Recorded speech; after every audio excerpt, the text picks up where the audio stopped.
Due to the ripening of merit, Graham met the wish-fulfilling jewel, the 16th Karmapa, at Rumtek Monastery in 1979. He stayed there for 2 weeks and received his first Dharma teachings from the third Jamgon Control. Due to the blessings of the wish-fulfilling jewel, he was able to meet and receive transmissions and teachings from many realized Buddhist masters. Foremost are Kakabje Tulku Urgyen and Kakabje Dilgo Khyentse, as well as Kakabjo Tulku Urgyen's 4 sons. He was also fortunate to have received transmissions and teachings from Chulsik, Khenchen Drangu, and Tenga Rinpoches, and Khenchen Namdrol.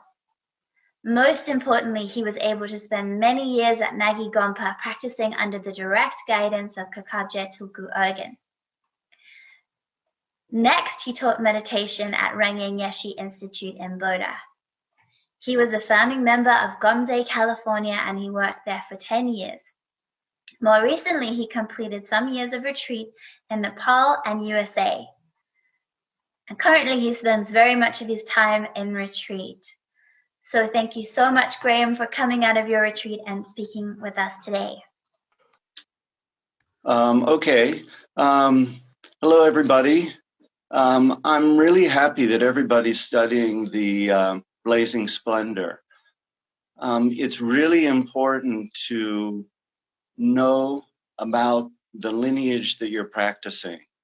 The fact that we have an authentic wisdom lineage is really important, and that we can have confidence in it and no doubts, and the fact that following this tradition can lead us to enlightenment. And by studying Blazing Splendor, you're becoming familiar with all the major lineage holders of the Choling Tersar. And our particular lineage is extremely short. For instance, what I mean by that is that Chokyur Lingpa revealed these termas along with Jamin Chinzen Wangpo and Jemun Kongtrol in the late 1800s. And then through the 3 of them, it went to Chokyur Lingpa's son, Sewang Norbu. From Sewang Norbu, it went to Samten Gyatso, who's Tulku Urgyen Rinpoche's uncle, and then directly to Tulku Urgyen, and then directly to Chikinima Rinpoche, who has been giving all the empowerments and transmissions for the Triple Excellence, as well as the rest of the Choling Tersar. But since you're all involved in Triple Excellence, I'm a little bit focused on that. And Chikinima Rinpoche also holds the other main lineage of the Choling Tersar, which came down through Khyentse Wangpo and Kongtrol to the previous Zonser Khyentse Chukyi Lodro, who gave it to Tulku Khyentse, who then gave it at Kaning Shedripling in 1977. So Chikinima Rinpoche holds both those lineages. And the fact, what is important is that the lineage is unbroken, and it's been passed down from realized master to realized master to Chikinima Rinpoche. So not only does he hold the Choling Tersar lineages, but Chikinima Rinpoche over the years was able to receive many transmissions from many great masters. So he has an incredible wealth of knowledge and wisdom and transmissions. And so we're all extremely fortunate to be able to receive these through Chikinima Rinpoche. And the blessings from these lineage masters are all embodied in Chikinima Rinpoche. And then we receive that from him. So it's now like our duty to continue with this beautiful, unbroken wisdom tradition. And so that we should all practice, to the best of our abilities in order to continue the lineage. I mean, that's how it continues through not just the masters, but all of us who are practicing it. So that said, I'd just like to talk a little bit about Chokyur Lingpa revealing the Triple Excellence Terma. That happened in Kham. Hang on, let me get to my notes for that.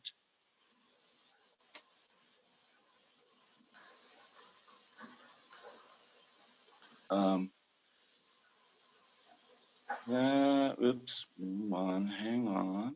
Here we go. So That happened actually in January of 1857. Chokyur Lingpa was at a cave called the Lotus Crystal Cave in a valley very close to Dzongsar Monastery, which was in the kingdom of Derge, which is now in Sichuan province. It was called Kham. I guess it's still called Kham. But anyway, while he was there, he revealed two different termas at the same place. So Bronwyn, I have two photos that I sent you, and they're both labeled Pema Shelphuk Cave. It says Dzogchen Desum Pema Shelphuk. So if you could show those two pictures of the cave. And yes, so it's a very long meadow, and I went there with Zach and Marcia, and it's not that far from Dzongsar Monastery, and then we were on horses and we went up there. The altitude is fairly high. But anyway, they built what you can see with that building, and then the second photo is more of a close-up. That is a very large cave, and then after Chokyur Lingpa revealed termas there, then they built this building, and when you go inside, it's three stories high, and it's actually built into the cave itself. So the upper story is actually the shrine room, and it demarks the place where Chokyur Lingpa flew to the ceiling to reveal the Dzogchen Desum. But in that same cave is where he had the vision of Tara. According in Andreas Doctor's Tibetan Terma literature book, he says that Jamgon Kongtrul mentions that the revelation occurred while Chokyur Lingpa sat in the Lotus Crystal Cave. It is said in the early morning Tara appeared to him and whispered, "Excellent, excellent, excellent," into his ear, which provoked the treasure to naturally burst forth from the expanse of realization. And then later, Chokyur Lingpa dictated that teaching to Jamgon Chenzi Wangpo, and then it was passed on to Jamgon Kongtrul, who wrote the commentary, which is what is being used as the basis for the Triple Excellence program. It was really quite an amazing place when we were there, and certainly you can see there's no way for an ordinary person to fly up to the ceiling of a cave which is 3 stories high. So that's the story we hear about how Chokyur Lingpa was in that cave. Then the other terma that he revealed in that same cave around the same time is recounted by Urgyen Topgyal. So I'm just going to read Urgyen Topgyal's account of revealing the Dzogchen Desum, which is a different terma from the Tara Triple Excellence, but they were both revealed at the same time. And the Dzogchen Desum is also considered one of Chokyur Lingpa's most important termas. So by white mountain cliffs, the valley of Meisho is like an open lotus flower, and the foothills covered with meadows and forests. Flowers grow abundantly in summertime, and water flows here and there. In the middle, in the center, in the heart of the lotus, is a huge white rock with a cave in the center called Pema Shelphuk, the Lotus Crystal Cave. The rock, cave, and surrounding area are all white in color. The cave contains many natural appearing images and letters. Yeshe Sogyo practiced in a small cave to the left, which has windows which also appear naturally. The practice caves of Varatsana and Sri Singha, with their naturally appeared thrones, are at the top of the rock. Pema Shelphuk, which people called the Ghost Cave, was a cave no one dared visit. Whoever went there was eaten right away. People sometimes saw a one-eyed woman they said was the ghost. A bald-headed man riding a goat was also seen. Chokyur Lingpa, Jamgon Chenzi, and Jamgon Kongtrul went there, knowing that they would receive the Dzogchen Desum Terma. People said, today Kyater, which was Chokyur Lingpa's kind of nickname, is going to take out a terma. The ghost will eat him. Someone else said, since Khenzi and Kongtrul are here, maybe he will indeed take out a terma. Then a large crowd followed the 3 masters. Many rainbows appeared in the sky. Arriving, they made a big burnt offering. Kongtrul offered the serkem, the offering to the Dharma protectors, and Khensi, holding a Vajra, sang the Lasam Damtrak song of command to the local deities. People said something must be special happening because Tulku Rinpoche is doing something. Everyone was then told to recite the Vajra Guru mantra and to supplicate Guru Rinpoche. The three masters and some others went inside the cave, while those who could not fit stayed outside by the opening. As everyone chanted the Vajraguru mantra, the seven-line prayer, Chokyur Lingpa's experience blazed. Normally you can't reach it, but he flew up and reached the ceiling. From the ceiling, he extracted the Terma box containing the Dzogchen Desum. As the Terma object, he took sacred medicine and nectar blessed by Sri Singha, as well as some hairs of Yeshi Sogyal and Varatsana.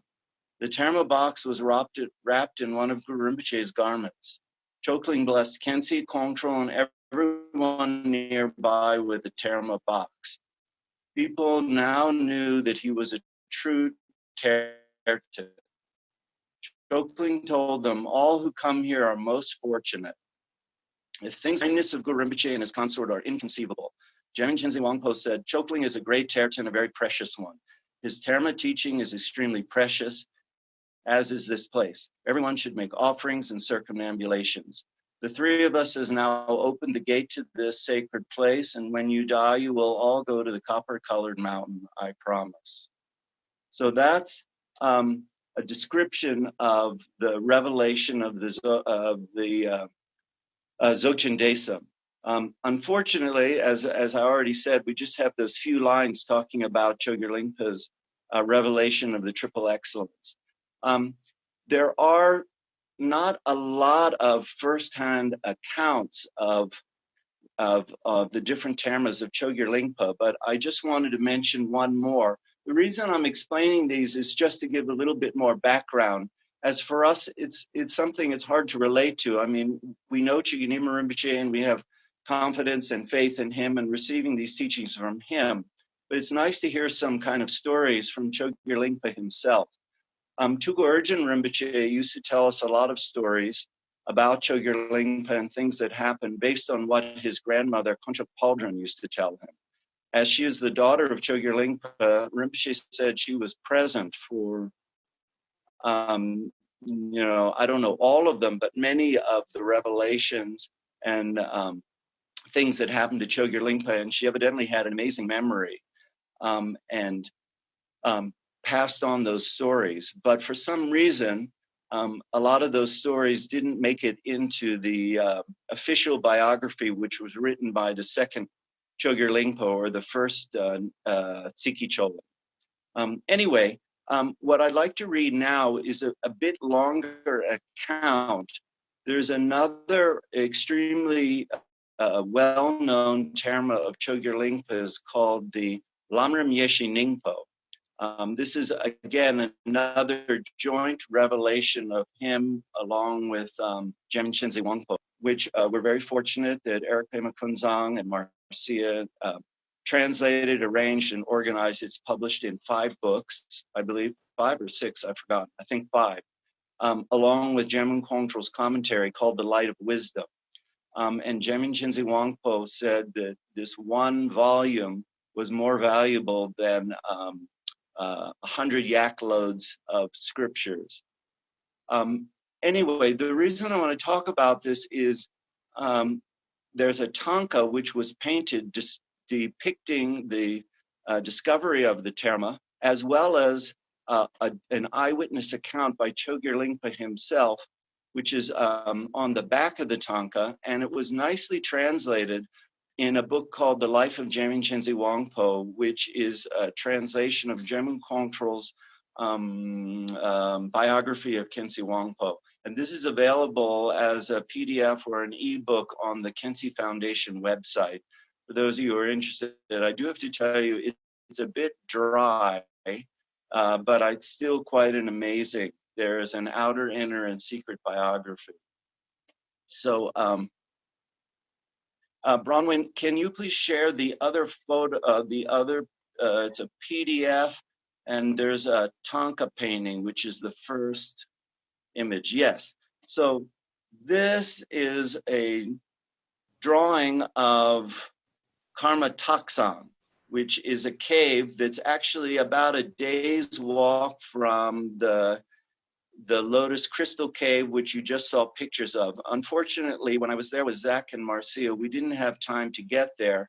We didn't actually realize it was only about a day's walk from there, so we didn't really understand the geography so well. So anyway, we weren't able to go there. So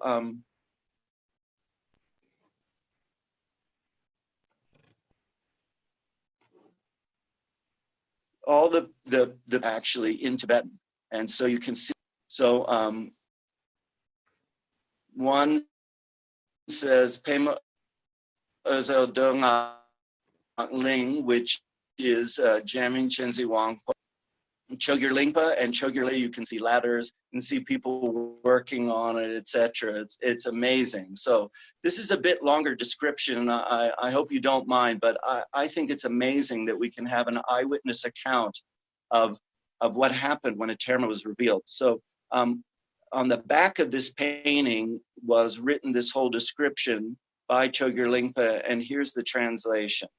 It says, a brief depiction with captions of the revelation of the profound treasures at the Vajra rock of Chimé Karmo Taktsang and the Turquoise Lake, entitled Sweet Melody of the Auspicious Tambora.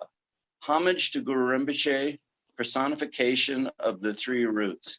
Having commonly intuited the exceptional visions and prophecies from the Gurus and Dakinis, the lineal descendant of Guru Padma Urgyen Dzogchen Lingpa and Jamgon Lama Pema Shelphuk Lingpa, proceeded to Chimé Karmo Taktsang Senge Samdrup Ketsang, one of the sacred places where auspicious conditions for the land of Tibet are produced, on the auspicious 25th day when the Dakinis gather, in the latter half of the 9th month of the Fire Tiger year, 1866, and reached here at noon. Having made incense offerings, Gana Puja, and so forth at the center of the site, we went on to Samdrup Ketsang, offered puja there, and so on.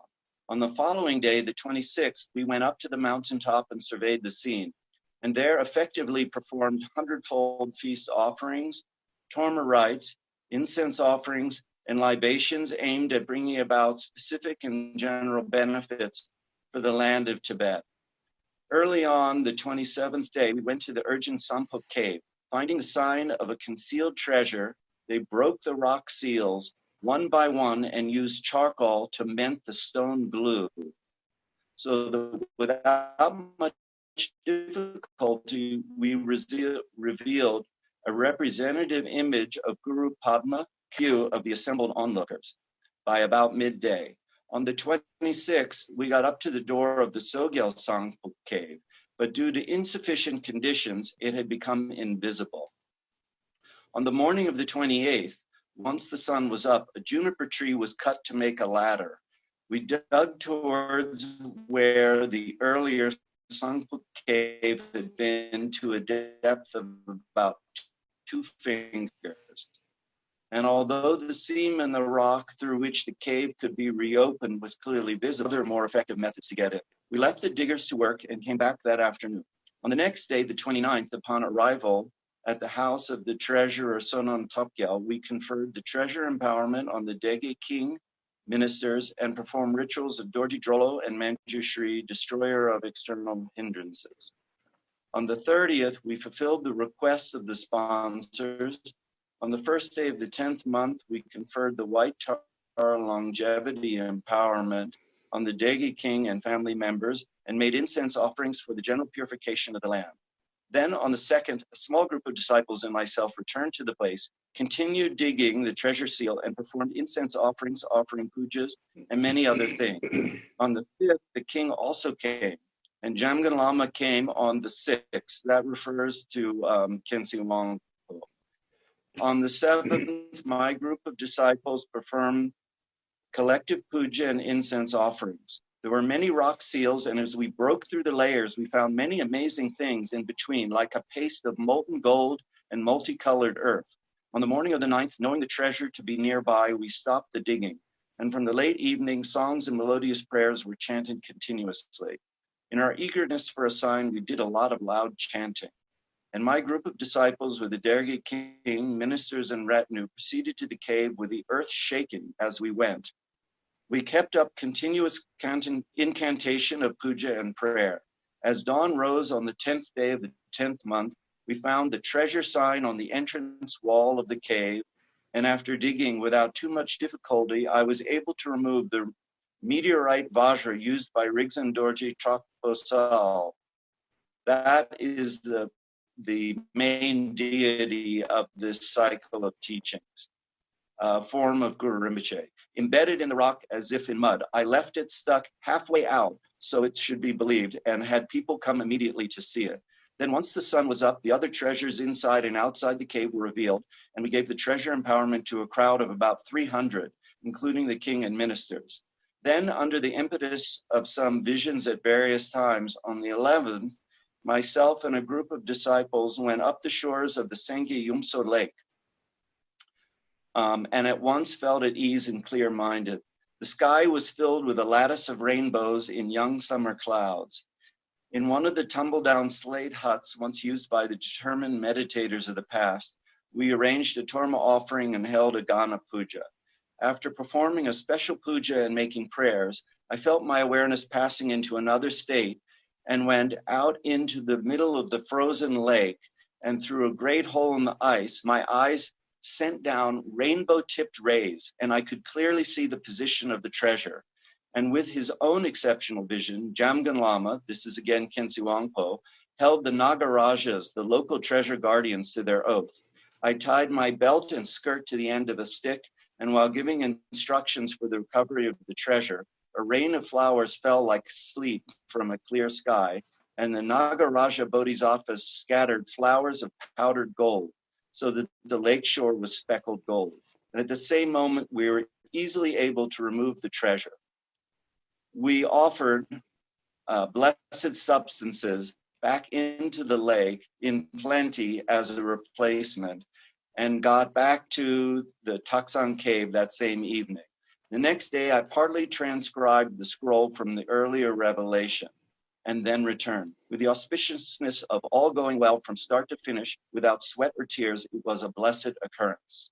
This account, unblemished by the slightest exaggeration or depreciation, was sincerely written by the descendant of Urgyen Lama, Chokyur Lingpa, in order to please the Chapgon Situ Chokyur Rinpoche, one prophesied by Nyawang Padma, and by presenting it through the kindness of the Upadhyaya, the Acharya, and the Dharmaraja, emanations of the three Bodhisattvas. May there be benefit to the whole of Tibet, the center and borders, and may all the attributes of content be simultaneously present there in their entirety. Sarva Mangalam. So this is Chokyur Lingpa's account of discovering a terma. And I don't know, when I found that, I was just so thrilled for Lingpa. Otherwise, we have kind of a brief account from Urgyen Topko, where he said they went to the cave and then Chokyur Lingpa pulled the Vajra half out of the rock and left it for everyone to see. And so we didn't get the full meaning. And so I just find this kind of amazing. And on top of that, we have this painting that you're looking at, which is a description of that. At the top of the painting is actually the lake, and you can see depicted rays of light coming out of Chokyur Lingpa's eyes going into the hole in the rock and stuff like that. So anyway, I hope that didn't bore people, but for me, it's amazing. I mean, we heard these stories from Chokyur Lingpa, from Tulku Urgyen Rinpoche, but to read that directly is something that I found amazing. But actually, as I said, to hear it from Chokyur Lingpa, actually, Tulku Urgyen Rinpoche was seen by the 16th Karmapa as Chokyur Lingpa in person one time while Tulku Urgyen Rinpoche was giving an empowerment out at the Asura cave in Parping. And also another extremely realized master named Bonda Kempo, or Kempo Dorji, also one time when he met Tulku Urgyen Rinpoche, when he came back, wrote in his diary that today I met Chokyur Lingpa in person. So even though Tulku Urgyen Rinpoche was not officially known as an emanation of Chokyur Lingpa, saw him as Chokyur Lingpa. So I feel like our lineage is really quite blessed. So not only is Chokyur Lingpa the great great grandfather of Tulku Urgyen, but Rinpoche was his emanation, and then one of Tulku Urgyen's sons is the direct incarnation of Chokyur Lingpa, our Tsiki Choling. So we have an amazing family connection to this lineage, and especially Tulku Urgyen Rinpoche received from his grandmother all these most important small details of how to do rituals, how to make tormas, how to play the instruments. She learned everything from Chokyur Lingpa. She was absolutely an amazing woman, Rinpoche said. And she spent the latter part of her years at Tsiki Monastery. And Rinpoche went there and kind of got the seal of approval. Rinpoche, I mean Tulku Urgyen Rinpoche, when he was young, he studied all the aspects of our Choling Terso, the ritual he learned from his father as well as his other uncles. And then he went to Tsiki to get the kind of seal of approval from his grandmother. So when he made the tormas, she said to him, you're actually the best torma maker in the entire Choling tradition right now. So we're really lucky that when Rinpoche came out of Tibet and came here and established this monastery, then, he taught all of our monks, well, not all of them, but the ones who were really interested learned, and especially they're able to pass that on. A few of us at Nagi Gompa requested to learn how to make tormas from Rinpoche, and he very kindly started to teach us. And after 3 days, Rinpoche looked at my tormas and he said, I think you should just stick with biscuits. So sadly, I'm unable to really make any of the tormas. I mean, I can make them, but they're not very good. So I sort of gave up and just used biscuits for my practice. And then many years later, after Rinpoche had passed on, I decided I should really learn one more time. So I went to one of the best torma makers at Kanning Shedra Pling. And after 3 days, he said, if I were you, I would just stick with biscuits. And then I said, well, that's actually what Tulku Urgyen Rinpoche told me.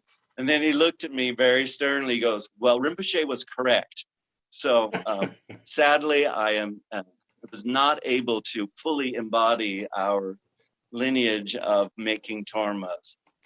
Rinpoche also, of course, learned many other, things about playing the instruments and umze and all of that. And Chögyam Rinpoche never really emphasized that too much. But for sure, a number of us at Nagi, we really learned very well how to do sadhana practice. And that is something that Rinpoche spent a lot of time teaching us.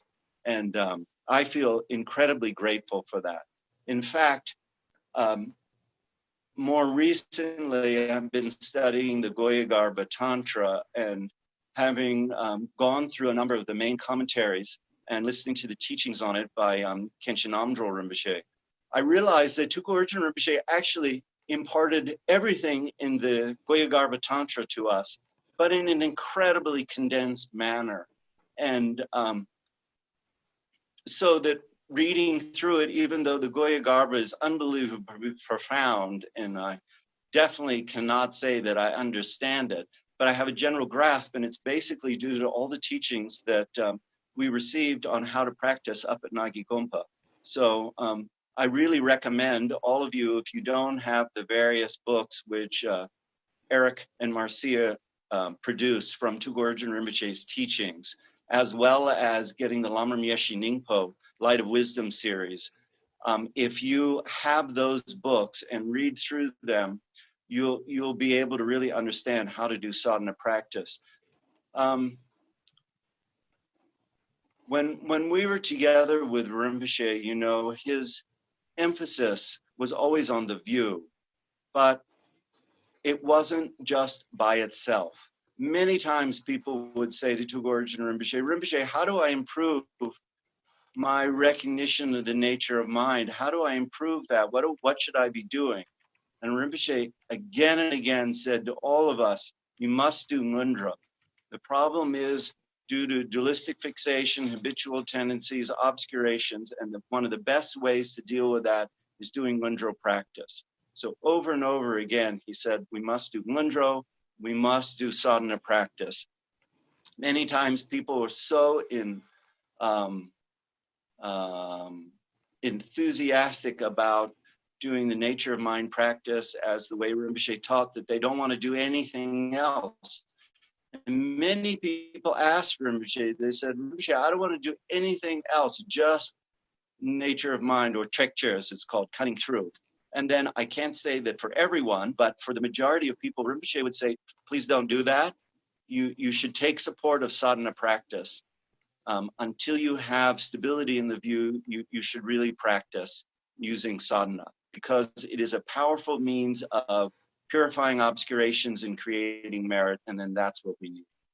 I mean, I was lucky to be a long time with Rinpoche, and one of the amazing things that we got to do was to actually sit and practice with Rinpoche.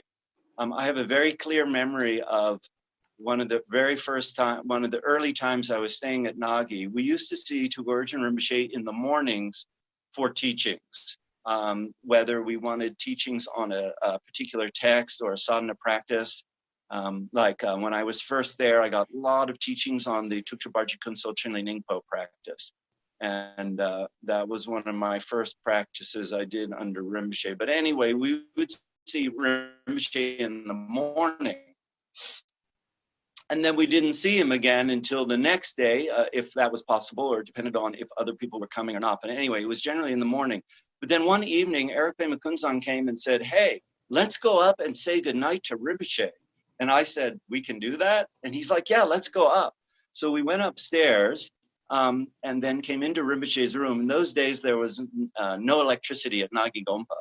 And so the room was just lit by butter lamps. And this was in Rinpoche's bigger room. It wasn't until later in his life that he moved upstairs to the tiny little room that maybe some of you met him in. But anyway, the middle room was quite a bit larger and could hold quite a lot of people. Rinpoche lived in that room and gave empowerments and did puja in that room. Anyway, so we went into that room, which was very dark except for just some butter lamps on the shrine and a small lamp near Rinpoche's on one of the tables near Rinpoche. Rinpoche always stayed inside a box. There is a tradition for retreatants to be in a box, although generally that box is something like a meter square. But in Rinpoche's case, he had a slightly larger box made so that he could recline a little bit with his legs stretched out. But anyway, he always stayed in a box, and when he practiced and even when he reclined. But anyway, so he was just sitting there and he's like, yeah, come in. We're going to meditate together. And then we chanted together for the very first time those chants for the meditation session, which I think maybe many of you are familiar with in the Ranjin Yeshi chant book. It says chants for meditation and it begins Sangi Chudan Soki Chognam La, etc. And that was the first time we started doing that together with Rinpoche. And I only knew one or two of the prayers, so I just had to sit there. And then we practiced together in silence with Rinpoche for maybe 15 or 20 minutes. And it was just so beautiful to be sitting in the semi-darkness with Rinpoche. And Rinpoche had an amazing, beautiful voice when he would chant those prayers with us, and then sitting there. And then afterwards he said, are there any questions? And then we could ask one or two questions, and then we'd say goodnight to Rinpoche. Rinpoche was usually in bed, asleep by 9, maybe 9:30 at the latest. And he was usually up, I think, 3:30, 4 o'clock or something like that, possibly earlier. I don't really know. I was never around in those hours. And in those days, I never woke up that early anyway, so I have no idea. But we were there anyway in the evening. So we were really lucky, and it became this tradition that almost every single night we went upstairs and practiced together with Rinpoche. And then sometimes there were just a few people, and sometimes there were a lot of people coming and staying. But that kind of opportunity to be able to practice together with Rinpoche was just amazing.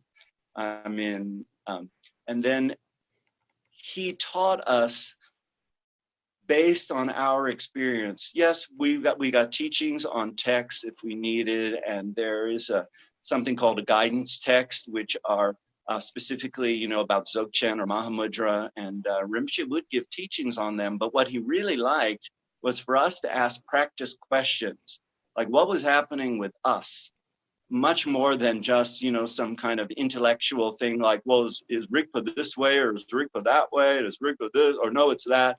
In fact, one day I said exactly that. I said, Rinpoche, in these texts, it says this and that and the other thing. And then, what does that mean? And then Rinpoche gave an unbelievably profound, response to that. And then at the end, he said, actually, it kind of smells like you're checking Rigpa too much. You don't need to check Rigpa. He said, when you go to the airport and you check in, Rigpa's already checked in. It's self-checked. So just stop doing that. So these are the kind of, wonderful teachings that Rinpoche would give us. He was really able to also use modern things. Like another time, Rinpoche was talking about, the importance of receiving the pointing out instruction, and that the person giving the instruction has to be qualified, has to be somebody stable in the view. And why? Because if you don't, if you're not stable in the view, the moment you give the pointing out, you're giving a snapshot of dualistic fixation, not Rigpa. And then I was just amazed at how Rinpoche said a snapshot. And that's also Eric's brilliant translation. Rinpoche actually said something like taking a picture with a camera. But then Eric translated that as snapshot, which I, to this day, still think is an absolutely brilliant translation, because that's exactly what Rinpoche was referring to. So Rinpoche had an amazing ability to teach us using kind of things happening now, and but still connected to the tradition.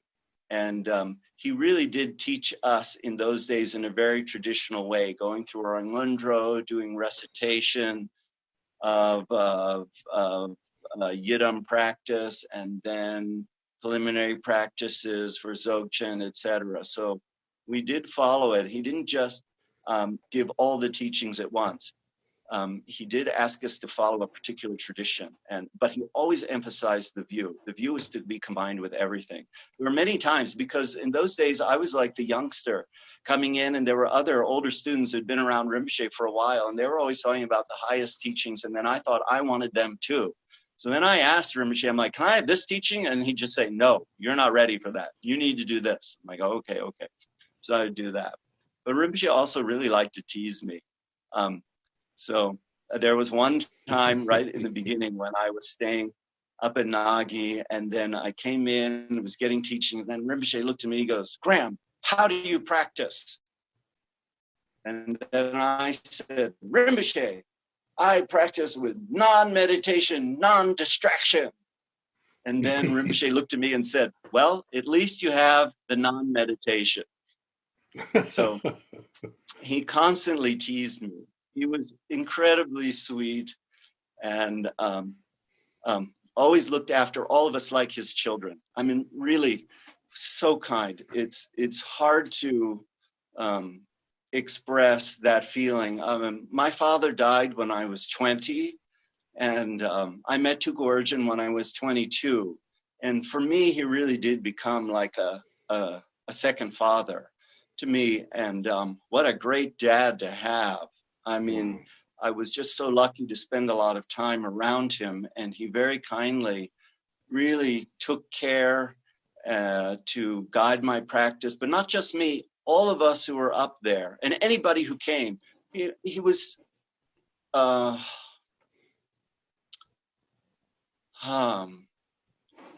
the one hand, the way he taught was from the absolute perspective, and he could proclaim the most profound teachings like the lion's roar, like they say, you know, like every teaching was like a lion's roar because it was the profound view.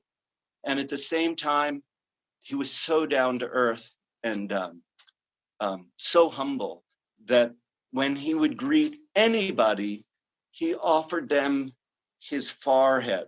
And I don't know if you know, but in Tibetan tradition, a great master offering their forehead, that never happened to ordinary people like us. That was only reserved for like other great masters. Only great masters touched foreheads to each other as equals. That never happened. I never saw anybody ever do that, except Tulku Urgyen Rinpoche did that for everybody, including the porters who carried up like food and stuff to Nagi Gompa, because in the early days there wasn't even a road. You could only drive partially, and then you had to walk the rest of the way. In the beginning, there wasn't even a road. Then they built a road partially. Then for a long time, the bridge, there was a small bridge that was out. When I first came to Nagi Gompa, you could just take a taxi part way, and then you had to walk the rest of the way. But anyway, it didn't matter. Anybody who came in to see Tulku Urgyen Rinpoche, no matter who they were, received the blessing of Tulku Urgyen's forehead, which is astounding, just absolutely astounding. And he was, like I was saying, so humble, so kind. But you know, here's the amazing thing. You know, he was a completely enlightened being. And yet, here he was. You could see he appeared like a human being. I think his mind was not like us, obviously. He had the mind of a Buddha. But what we got to see living around Rinpoche was that becoming enlightened doesn't mean you become a stone Buddha and that nothing happens. You're fully present. You're fully able to empathize with every single person that you come to see. You could see that with Rinpoche. Whoever came to see, he completely knew whatever they needed to hear. He said gave the most amazing worldly advice as well as spiritual advice. And like nobody left there without an amazing feeling. And if people were sad, then Rinpoche empathized with that. And you could see Rinpoche was really, truly sad if something sad had happened to them. But nothing stuck.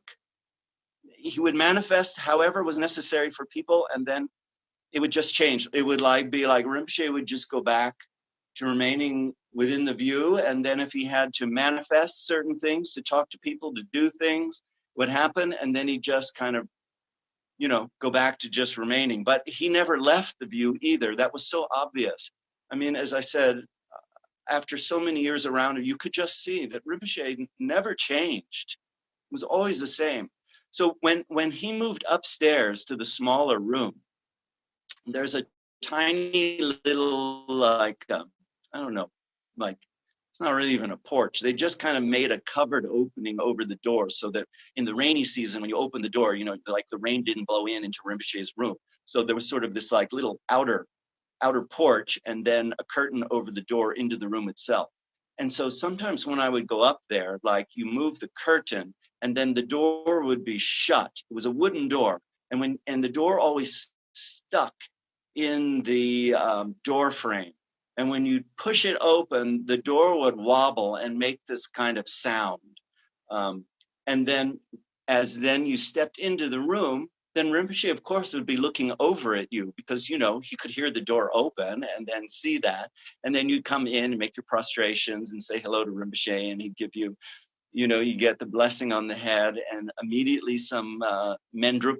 And then, you know, he'd always ask, how are you? And then if you said, I'm well, he'd immediately say, thank you. And then he, you know, and then you'd get to whatever your business was that you wanted to discuss with Rinpoche. But anyway, sometimes when I would get to the doorway, I'd open the curtain and then I would see, is the door shut or not? And sometimes the door was just open a tiny little bit. And then I would pull the curtain across and I'd peer into the room and kind of spy on Rinpoche. And like, what's Rinpoche doing when nobody's around? And I'd be looking at Rinpoche and he'd be sitting there. There was a very large window on the south facing wall. His bed was on the eastern wall, and the shrine was on the northern wall, which was where the door was. But anyway, so the southern wall had this big window, which looked just into sky and Kathmandu Valley below.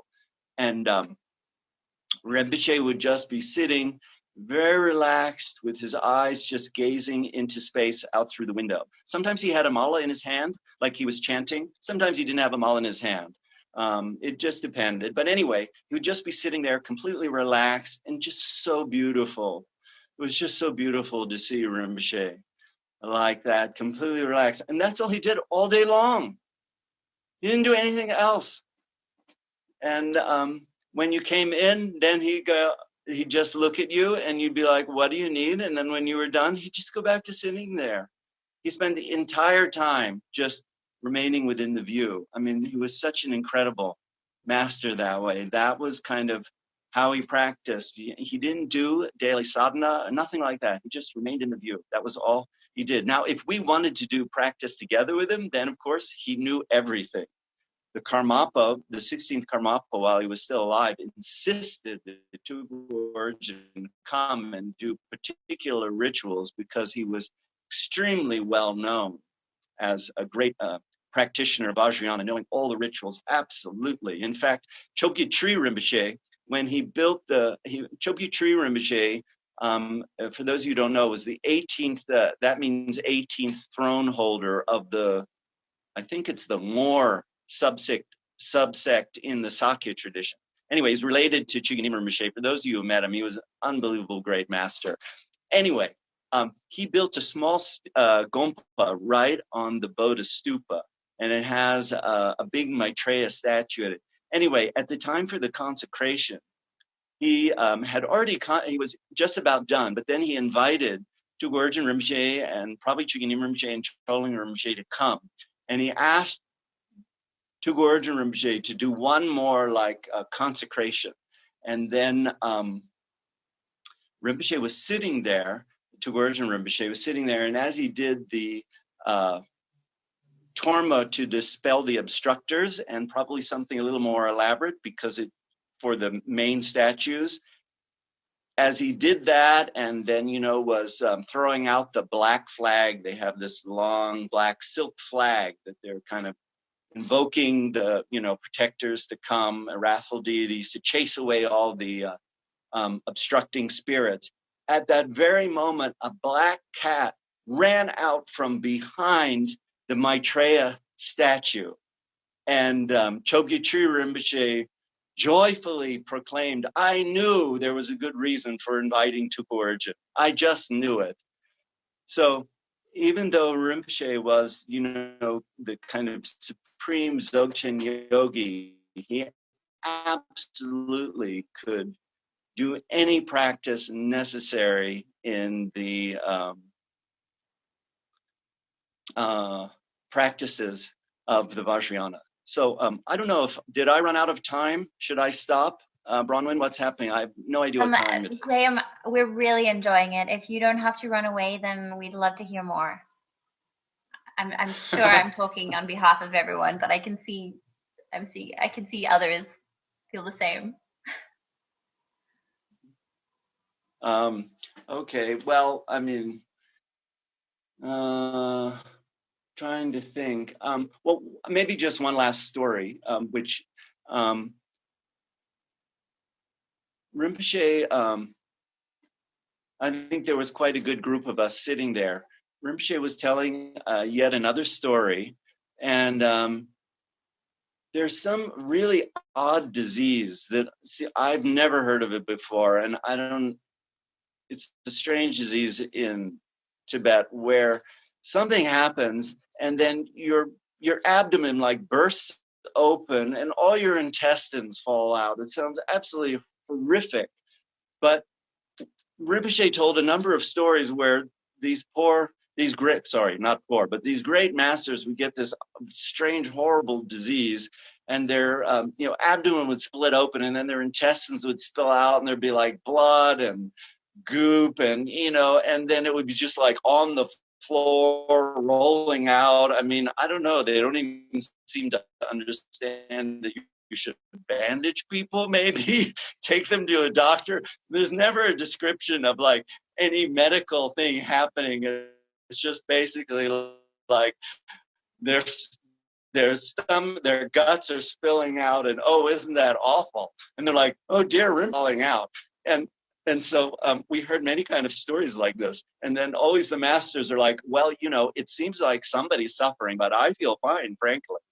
So this was always kind of like a description of why, of how, they've reached a level of realization where they don't identify with their body like we do. But anyway, so Rinpoche was telling the story about some realized master. I'm sorry, I've forgotten his name. This story is actually in As It Is Volume 2, I think. But anyway, we were sitting there, Rinpoche's telling the story, and the master's guts are spilling out, and then all the disciples are like, oh, Rinpoche, this is really horrible. Obviously, you're going to die. And then, well, what about your tulku? I mean, we need a tulku for the monastery. Well, what do we do? Who's it going to be?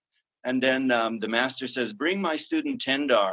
So then they go off and they bring Tendar in, and then the master says to Tendar, okay, pick me up and carry me 7 steps in one direction. I don't remember now. Anyway, so the student picks up his guru and carries him 7 steps, and then, brings him back and sets him down. And then at that moment, the realization of his guru took birth in him. It's called the transference of blessings. And it's a very rare occurrence, but it does happen from master to disciple, when the master is extraordinary and the disciple is extraordinary. So anyway, and then Rinpoche said, from that moment on, Tendor had the same realization of his teacher. And so then the master said, okay, Tendor is my tulku. So he's going to run the Gompa. Is that okay for everybody? Does everybody accept that? And then actually that master died the next day.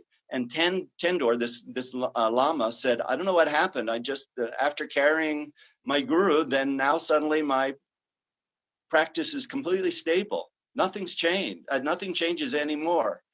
So then we were all sitting there marveling at this story. And then I, of course, said, hey, Rinpoche, why doesn't that happen to me? And then after we all stopped laughing, Rinpoche looked at me and he said, because you're not a student like him. And then we all laughed a lot more. And then, but then Rinpoche said, kind of serious, we were all still laughing. And then Rinpoche said, okay, but I'm going to make a prophecy for Graham. And then he said, I swear by my skull. And he touched his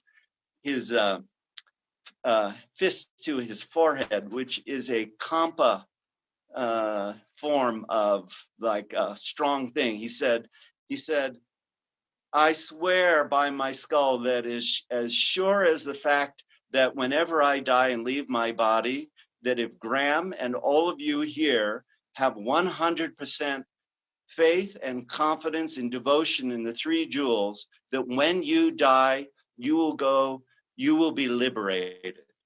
You will go to a Nirmanakaya Pure Land. And he said that very seriously. We were all laughing, and then he said, some important thing to know. In our tradition, devotion is really, really important. And so Rinpoche was underscoring that. If we can have 100% confidence and devotion in the 3 jewels and in our teacher, that at the moment of death, we will be liberated. We will go to a Nirmanakaya Pure Land, and there we take birth in a lotus. For instance, Dewa Chen, which is the Pure Land of Amitabha. We all know this. We all hear about it. We take birth in a lotus. The lotus will open up. We will see Amitabha. We'll get teachings, and then we can attain enlightenment. That's definitely true. Rinpoche promised that to all of us right there in this room. Rinpoche never lied. So I have complete confidence that if I have that 100% devotion and faith at the moment of my death, I'm going to go to a Pure Land. And we can all have that confidence. I'm nobody special, but we can all have that. I mean, this is a specialty of the Vajrayana tradition. And especially in our lineage, devotion is considered really important. Devotion not just to the teacher, but to the teachings, to our lineage gurus, and all of that. And so again, bringing this all back to studying Blazing Splendor, learning about these different incredible masters, their amazing qualities and stuff, provides a link for us to have devotion and faith in this lineage, which is really amazing. I'm not saying it's better than other lineages, but it's really great. I mean, this is what I've studied and practiced my whole life, and I have great confidence in it, and especially Tulku Urgyen Rinpoche saying that to me and the others of us in that room at those days was really wonderful to hear that. And so I'd like to pass that, on to all of you to remember that practice as much as you can so that when you do die, because it is going to happen, then if you have faith and confidence, you will be able to be reborn in an Nirmanakaya Pure Land. And that's fantastic, really. So it may be that we're not able to attain enlightenment at the moment of death, which would be ideal, of course. But that really means we have to have some level of stability and familiarity with the view. But if we can't do that, then at least when we're and we may or may not recognize the sounds and colors and lights as coming from us or not, or see the 100 peaceful wrathful deities. We may or may not see them. They may go by very quickly. But when we're in the bardo of becoming, the Sibu bardo, then we can take rebirth in a Nirmanakaya Pure Land. So remember that. It's really important and it's wonderful. It should inspire you to practice.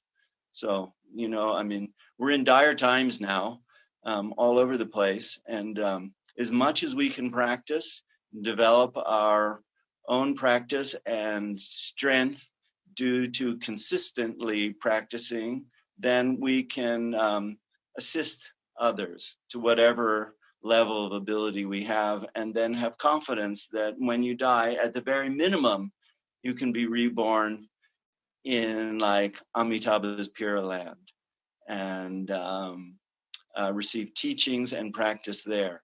Even though they say it takes 500 lifetimes to attain enlightenment, still, in my opinion, that's way better than taking your chances coming back to samsara and maybe or maybe not being able to practice here.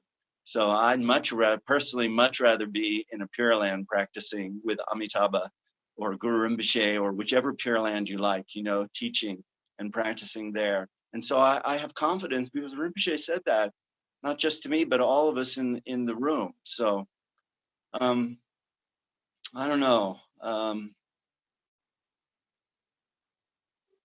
For me, the way he taught was just, we were very extremely lucky to have that connection and be around Rinpoche. But Eric and Marcia have done an amazing service to everyone by transcribing the teachings and then going over them, checking them, and putting them into books. And so, again, I really recommend any of the Tulku Urgyen Rinpoche books that are available, along with the Lamrimya Shiningpo. And then also, coincidentally, brand new Tulku Urgyen book is now just available. I will shamelessly plug it because it is absolutely fantastic. It's called Vajra Heart Revisited. It's on Amazon, etc., blah, blah, blah. And it's amazing. It's absolutely amazing. It's all teachings on Trekchur, which is the view of cutting through. Kadak Trekchur, primordially pure cutting through. And they are amazing, beautiful teachings, absolutely amazing. I did help a little bit with the book with Marcia, putting it together. And so I'm familiar with it. And I, in fact, just got it. And it's beautiful. And I highly recommend it. There were very few teachers that taught the view of Dzogchen so directly. Say the title again, please. Say the title again, please. Oh, Vajra Heart Revisited. Thank you. By Tulku Urgyen Rinpoche. Yeah. So there, in my experience, I didn't have Dzogchen teachings from lots of teachers, but I have had from a number of different teachers, and Tulku Urgyen Rinpoche's teachings were always the most direct and the easiest to understand, and also incredibly complete. He covered all the different aspects, and we're really lucky that Marcia is very kindly continuing to pull out these teachings, and Eric and Marcia are putting, still putting out amazing books. Also, there are some videos. You can see some stuff on YouTube, and it's nice. You can just get a feel of how Tulku Urgyen Rinpoche was. Anyway, so I think that should kind of wrap it up for me. And again, just please do your best to learn about the lineage and enjoy it. Enjoy it. This is like a beautiful gift that we have passed down from the Buddhas to us to practice. It's not there for any other reason. It's for us to practice, attain enlightenment, and then we can benefit others. So enjoy it. It's not it's not a burden. We shouldn't feel of it our practice and all of this as a burden. It's something joyful that we can practice and have a lot of benefit from. So everyone take care, and these days be careful and stay safe and all those kind of things. And thank you very much for inviting me, and good luck with your practice and studies. Bye-bye.